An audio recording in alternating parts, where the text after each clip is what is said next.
महाविकास आघाडीच्या वतीने आपण निवडणूक लढत आहे। गेल्या वेळेस देखील आपण विद्यमान आमदार आहात। कुठली कामं झाली आणि आता कुठली कामं तुम्हाला आपल्या पुरंदर हवेलीमध्ये करायची आहे? गेल्या 2.5 वर्ष त्या ठिकाणी महाविकास आघाडीचं सरकार त्या ठिकाणी महाराष्ट्रात होतं आणि त्या काळामध्ये शहरी भागामध्ये प्रत्येक भागामध्ये त्या ठिकाणी नगरसेवक पद आणि प्रतिनिधी त्या ठिकाणी होते आणि त्या प्रतिनिधींच्या माध्यमातून आणि आमदार म्हणून आम्ही त्या ठिकाणी काम करत होतो। महाविकास आघाडीची त्या काळामध्ये खूप सारे कामं स्थानिक स्वराज्य संस्थांमधले, ज्याच्यामध्ये प्रामुख्याने ड्रेनेज लाईन असेल, रस्ते असेल, पाण्याचे DPR असतील, काही भागामध्ये पाणी असेल, या समस्या सोडवल्या गेल्या। परंतु जे नगरविकास मंत्री आमच्या वेळेमध्ये होते ते नंतर मुख्यमंत्री आणि नगरविकास मंत्री झाले आणि खऱ्या अर्थाने सगळ्यात मोठी समस्या या भागातली ते म्हणजे डेव्हलपमेंट प्लॅन या नवीन गावांचा त्या ठिकाणी झाला नाही।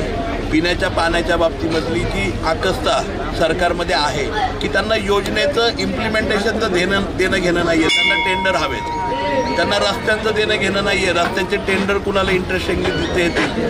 500-500 कोटीचे टेंडर या ठिकाणी होतात, पण छोटे छोटे रस्ते गल्ली बोळातले याच्यासाठी कोणी लक्ष देत नाही। मोठ्या टेंडर्सकडे, मेट्रोकडे लक्ष दिलं जातं, परंतु PMPL चांगल्या प्रकारे सुधरेल याच्यासाठी लक्ष दिलं जात नाही। ट्रॅफिकचं कंट्रोल त्या ठिकाणी ठेवला जात नाही आहे। आज रिंग रोड जो आहे पुण्याचा कात्रजपासून मंतरवाडीपर्यंत हा खूप मोठी बॉटलनेक त्यासाठी त्या ठिकाणी आहे। आपण बघितलं असेल मधल्या काळामध्ये सुप्रियाताई सुळे खासदार बारामती लोकसभेच्या यांच्या माध्यमातून कात्रज ते नवले ब्रिजपर्यंतच्या रस्त्याच्या अनेक सुविधा त्या ठिकाणी करण्यात आल्या, तिथली डेव्हलपमेंट चांगल्या प्रकारची करण्यात आली। परंतु आत्ताच्या सरकारला खऱ्या अर्थाने एक तर सगळ्यात पहिली गोष्ट म्हणजे त्यांना स्थानिक स्वराज्य संस्था घ्यायच्या नाही आहेत, त्यांना नियुक्त नगरसेवक नेमायचे आहेत, त्यांना कुठल्याही प्रकारे निवडणुका घ्यायच्या नव्हत्या। दुर्दैव असं आहे त्यांचं की महाराष्ट्राची जनता जागरूक आहे, त्यांनी लोकशाही जिवंत ठेवली आणि लोकसभेला महाराष्ट्रातून 31 महाविकास आघाडीचे खासदार निवडून आले।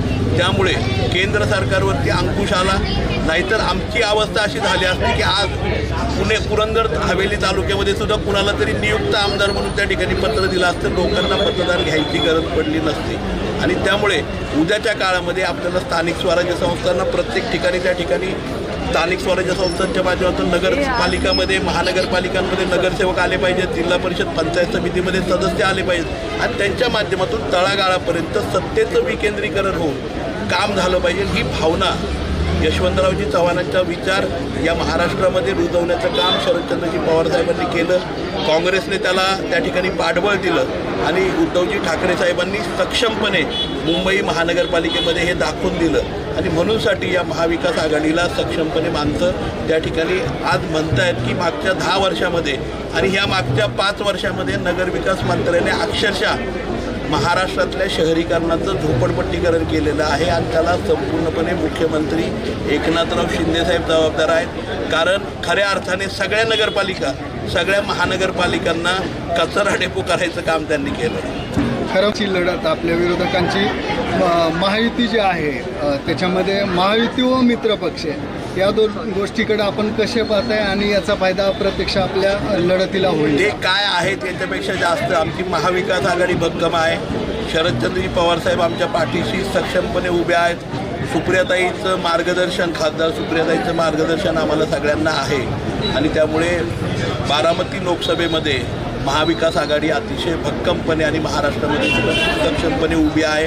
दुसऱ्या बाजूला महायुती जर बघितलं त्याची किती शकलं पडली आहेत आणि येणाऱ्या काळामध्ये किती शकलं होतील हे बघायला मला वाटतं इतर कुठल्या ज्योतिषाकडे जायची आपल्याला सगळ्यांना आवश्यकता नाही। आंबेगावकरांना काय आवाहन कराल? आंबेगावकरांना एकच आव्हान करेल, सगळ्यात महत्त्वाचं म्हणजे आंबेगावकरांनी बघितलं असेल मागच्या 2.5 वर्षापूर्वी ज्यावेळेस आपले प्रतिनिधी या ठिकाणी आदरणीय कोंडरेताई होत्या, सुधीरभाऊ या ठिकाणी आहेत, आपले प्रतिनिधी असताना, आपली ग्रामपंचायत असताना, आपले नगरसेवक असताना जी कामं होत होती ती आज कामं तळागाळापर्यंत होत नाही। आज मी गेल्यानंतर लोकांच्या घरासमोर रस्ते आम्हाला करता येत नाही, छोटे त्या ठिकाणी ड्रेनेजचे प्रॉब्लेम आहेत, पिण्याच्या पाण्याचे प्रॉब्लेम आहेत, कचऱ्याच्या गाड्या येत नाही। त्याचं कारण काय की मागचे 2.5-3 वर्ष राज्याचे मुख्यमंत्री, दोन्ही उपमुख्यमंत्री हेच नगरसेवक पण झालेत, हेच ग्रामपंचायतीचे सदस्य पण झालेत, हेच जिल्हा परिषद पंचायत समितीचे सदस्य झालेत। हे दुर्दैव आहे की त्यांना सगळं काही स्वतःकडे हवं आहे।